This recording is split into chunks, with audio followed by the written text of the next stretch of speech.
Hi, and welcome to Ask a NaviGuide, which is part of the Abundant Aging podcast series. I'm Mike, your host, and on this show, we tackle subjects in aging and family caregiving that can be stressful to work through. And we do this with tips and advice from United Church Homes' NaviGuide team. Our NaviGuides have decades of experience helping family work through issues in aging, and we hope that we share on this show will help everyone everywhere age with abundance. And today, we're lucky to have our NaviGuide Jennifer with us, who will help us to understand the world of food and more specifically, food insecurity. We have a lot of experience dealing with food insecurity issues with residents in our affordable housing and also really just in general as we engage and we help families work through stressful issues in intersection in aging and health. So glad to have you here, Jennifer. Jennifer, say hello. Hi. Hey there. And before we get into it, I just got to read this statement. The opinions shared in this podcast are those of our amazing NaviGuides and host and are not meant to convey nor take the place of any clinical, legal, or other professional advice. Awesome. So, Jennifer, thank you for being here, first of all. Can you tell us a little bit about your role as a NaviGuide, where you're based, the people that you engage with every day, that sort of thing? Sure. So I work in northern Indiana in two affordable housing communities, and I serve about close to 80 people in my communities. These are for older adults, age 62 and older, low income individuals. Gotcha. And you said Northern Indiana. Are there any specific counties that you work with? Yes, I work in Marshall County, Indiana, and Elkhart County, Indiana. Got it. And I'm saying that because we're going to be talking about, food insecurity and programming in general, but because your experience is particular to that part of our country, I just want listeners in that area to kind of perk up a little bit and they may find, some things that they can, take advantage of there. So, again, we've said you had a lot of experience with food programs. You've dealt with residents and people in the community that are food insecure. I just want to kind of start by, you know, wh- what's your passion here? I mean, it seems like you have a lot of knowledge. I mean, is this something that you have a particular affinity for? Do actually, just from the individuals that I work with, when they come in to see me, I can often see at first that a lot of their basic needs are not met. Food is often one of those needs. So, in order to be successful overall, I need to make sure that I'm meeting those physiological needs before I can start working on some deeper issues. Because how can we think that we're going to get someone to start getting their medical care taken care of or building strong social relationships if all of their energy is spent trying to figure out where their next meal comes from? It's ridiculous to think that I can meet the need, those deeper needs I'm not assisting them with meeting those basic needs. Yeah. I mean, it also our need for housing, our need for good food, our need for, you know, people in our lives that can help us navigate and find these things. And when I think about food insecurity, I mean, we think about hunger. But, I mean, there's a whole nother side to this in terms of malnutrition, right? I mean, being malnourished comes with I guess, a whole host of risks. Correct. So when we talk about food, we often talk about hunger and things of that nature, but it goes a little bit deeper. It does go into malnutrition. Malnutrition can be associated with not having enough to eat. So that's where we would see hunger, but it can also be caused by a poor diet or not eating the proper food. Malnutrition takes place when we have nutrient deficiencies. So, one of the major concerns is the micronutrient deficiencies. Unfortunately, micronutrient deficiencies are often overlooked, especially when we're looking at the senior population. Micronutrients are Yeah. things like zinc, iron, vitamin D, magnesium, and statistically, 50% of Americans are magnesium deficient, and then another 70% older adults are vitamin D deficient. And then this would make sense because the two kind of work together. Um, Micronutrient deficiency causes chronic diseases like osteoporosis, thyroid deficiency, colon cancer, cardiovascular disease. And these are things that we see more often when we're talking about older adults. I mean, the whole idea of food is medicine, right? I mean, Yes. people sort of look at, the prescription medicine we have, but it's all part of that, I guess, healthy lifestyle, but healthy for you. I mean, people are, different sizes, shapes, what have you, but I would guess like the better potential for you to be, for your those chronic conditions, it's not just taking that pill, right? It's getting more of those nutrients. It's getting more of those vitamins from healthy food. Correct. Um, often we want to just add another medication, and then we're seeing that people then experience side effects of those medications, and then we're adding more medications to treat those side effects when often it could just be an issue of, being malnourished, and that's why we're seeing some of the issues to begin with, or those are the reasons that we're seeing the chronic illnesses because of them simply being malnourished. We see the declines in the activities of daily living. So is it more difficult to get up and walk, or, mm, you know, you can experience compromised immune function or physical decline. So is there an increase of illness or disease? These can be all signs of being malnourished. They may experience weight loss, but it's important to remember once again that being malnourished has nothing to do with the weight. It has everything to do with what we're putting into our bodies. I mean, have you ever seen, you know, we can talk about kind of, the signs of malnutrition. We've talked about energy, that sort of thing. When you I imagine that, if a new resident comes into, a building where you serve or what have you, or even just, residents that you deal with every single day, you might see people maybe gradually fall into malnutrition, or they may be, considered malnourished from the start, right? That's correct. So sometimes we see people that, we know have difficulty maybe preparing meals or getting to places to get the proper foods, or even their income is too low to even purchase the proper foods. So we know that there's a high likelihood that they're malnourished, just not hungry, but malnourished. We also see different things take place as we age, as far as, how we experience hunger as we age. So people don't maybe feel hungry, and so they're not eating properly because they simply don't feel that. So I actually didn't know about that. So as you age, how you experience hunger itself may change. Are we just more used to feeling hungry, or is it something else? I mean, but that's just what you've observed, right? So Jennifer, I know that, you deal with a lot of, folks in our buildings, and, you've had more than one person that you referred to, food programs and things like that.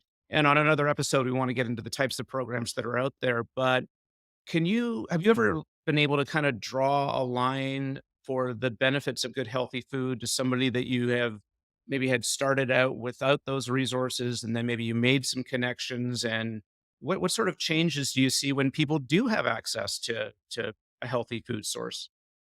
well, for me personally, with the residents, with the individuals that I work with, we can often see a change in just their overall behaviors and their health. So someone that comes in and we know that they've maybe been struggling with food insecurity, and then we put them in place with some of these other programs that, that I offer in the buildings that I work in.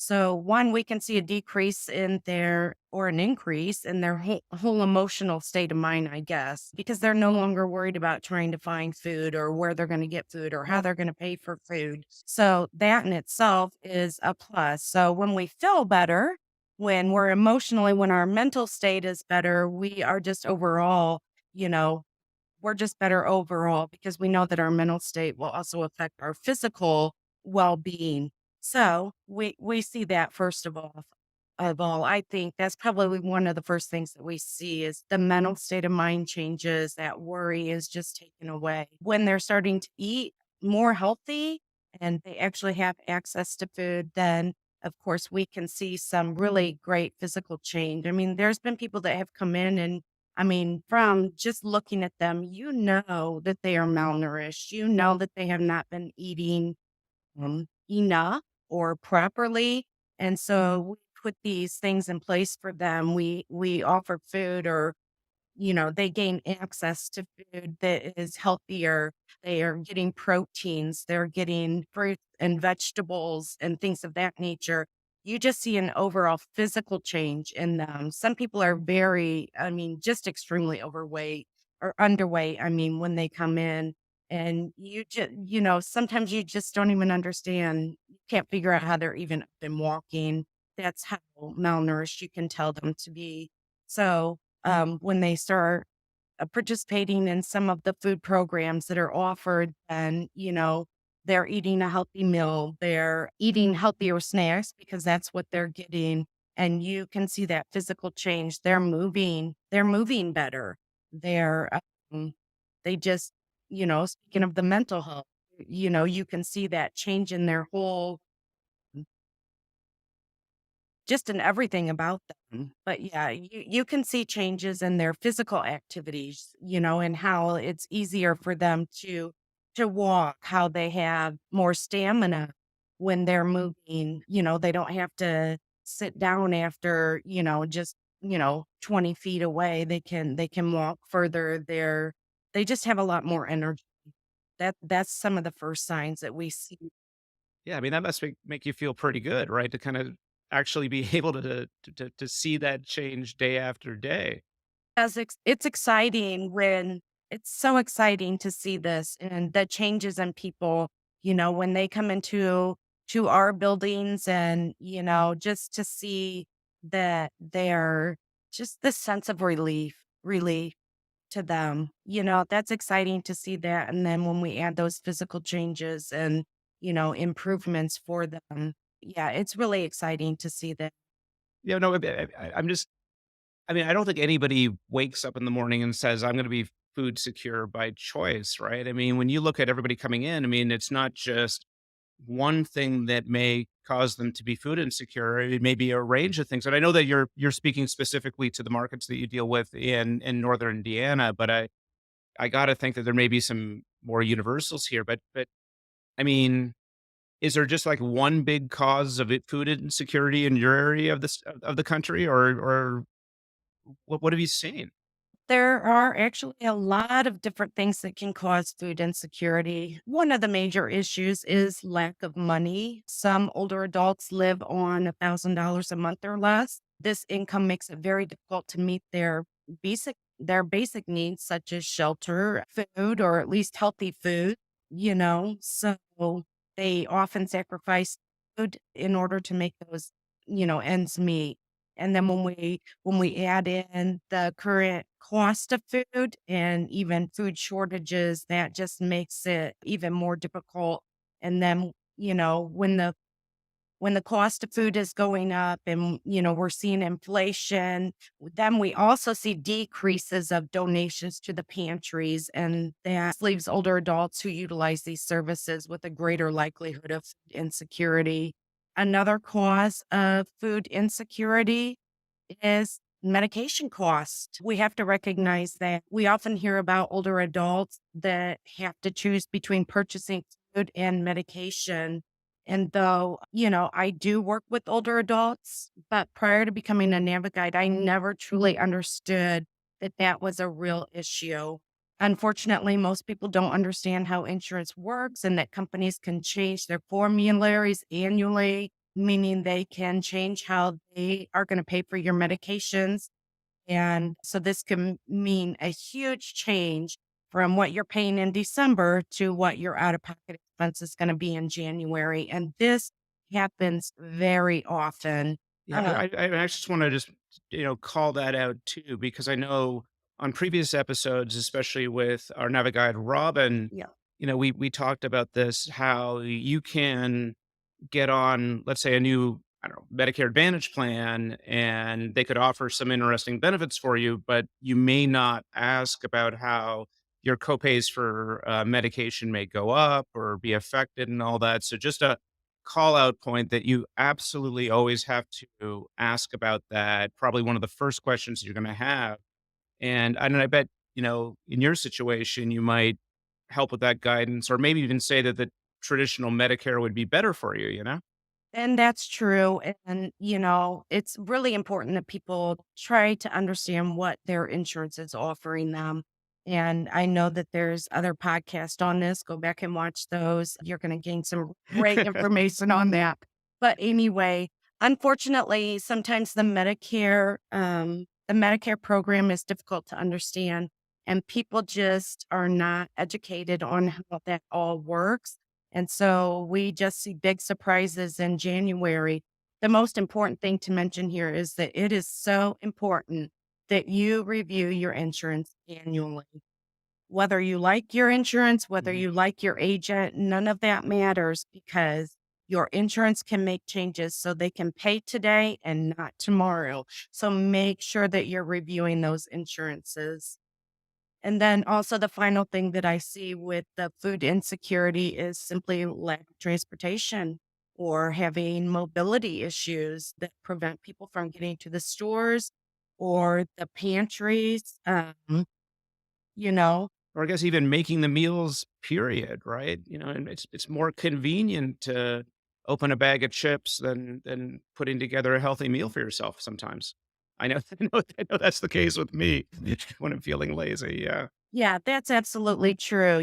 That's one of the things. So when people have mobility issues and so they can't stand and prepare healthy meals, then they're gonna seek out convenience. And one of the things that I hear a lot with the people that I serve is that, they just don't want to make a whole meal for one person. So then they're grabbing those convenience items Oh, as well, which means, yeah, they are not going to get the nutrients they need to really help their body. So yeah, it's easy to pull that bag of chips out of the fridge or the cupboard and eat that. So, we need to guide people towards maybe healthier choices that are, not just push people into these big meals, but let's look at some healthier choices that are also kind of convenient for them as well. awesome. Well, and I know that there's a lot of resources out there, and I know, another one of our podcasts, we're gonna be going through each of those resources, but, I mean, I guess I know I would feel so good if I, found someone that maybe didn't even know that these resources existed, and then suddenly, they're more at their fingertips than they thought, and then that's some of the things you do, I guess, every day, every week, at least once a month. But, yeah, I know that this is just something you encounter so often, and just so thankful that you're able to be there for residents and help them make these positive changes. I think it's just really, really wonderful. So, with that, oh, sorry. Most important, I'm a bad host, maybe even a point of edit. We can go back. But, Jennifer, just while we're on this topic of thinking about the signs of, malnutrition, what may cause malnutrition and food insecurity. Anything else you'd like to share before we move on to our next episode? Yeah, I just want to touch on when I was discussing kind of that, the way that we feel hunger as we age. There's actually a technical term for that. And, it kind of happens as we age. It's called anorexia of aging. That's a real medical thing. And this affects between 15 and 30% of older adults. And it's associated with the physical changes that take place as we age, like vision, taste, and smell. So those senses kind of drive us towards food and our desire to eat. And as we all know, those decline as we age. Another issue with that is that our saliva production decreases as well. And then we can have those side effects of medications, which can cause nausea and constipation. And then who wants to eat when you're experiencing those things? And then, dental issues. We can't eat if our teeth aren't good. And Right. We never even talked about the dental issues. Yeah. yes. And unfortunately, that's something that's often not covered under Medicare, but it's a huge issue. People don't want to eat or can't eat because their mouth hurts or they simply don't have teeth. They don't want to participate in some of the congregate programs because they're embarrassed. So this all leads to food insecurity. And then people are less likely to eat when they're feeling lonely. I mean, who wants to eat a meal alone day in and day out? So, I just wanted to discuss the anorexia of aging because honestly, they say that they call it anorexia of aging, but it really doesn't have a whole lot to do with aging. We chalk everything up to aging. We hear that all the time. Well, it's just part of aging. Well, that's not true. It's dangerous for us to continue to say that because most of these symptoms that we're seeing in this anorexia of aging are fixable. That's the thing, right, right. Yeah, I mean, I've never heard the term before. I mean, I'm just so glad that you brought it to my attention. It's just, I mean, and so even just beyond getting somebody connected to food, I mean, you're doing a lot more like just even just calling this to people's attention about what medication to do or or even the dental stuff. I think we have to do a podcast session on dental and how we work around, allowing people to just simply enjoy the food that they're eating a little bit more, right? That's right. I mean, so if we're seeing a decrease in maybe some of our senses like smell and taste there, and that is kind of a part of aging, our vision decline. That's part of aging. It's a fixable part of aging, but there are things that we can do. So if our taste buds aren't working as well, we can add spices to the food to increase the flavors. We can investigate our medications if they're causing certain side effects and maybe have those adjusted. Your teeth can be fixed. There's programs out there to help with those type of things. So basically, the bottom line is that malnutrition is not inevitable. There's plenty of programs that can help with food insecurity. There's plenty of things we can do to combat malnutrition, and defeat these barriers that are kind of adding to that.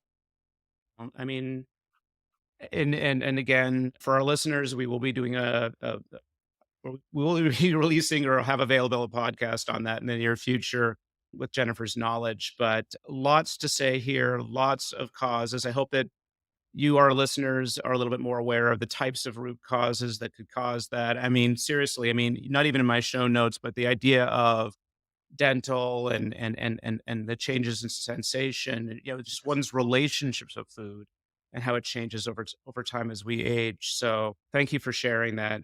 And thank you, our listener, for listening to this episode of Ask a NaviGuide, which is a part of the Abundant Aging podcast series brought to you by United Church Homes. If you like this week's show, please like, share, and subscribe. I always have to say that so we can bring you more of this great content. And where do you find us? You can find us on YouTube at United Church Homes. You can find every episode of this podcast and our other podcast series, including The Art of Aging, at abundantagingpodcast.com. For more information about the UCH NaviGuide program, please visit www.uchnaviguide.org. And for more information about United Church Homes, you can find us at unitedchurchhomes.org. Thanks for listening, and please, we'll see you next time.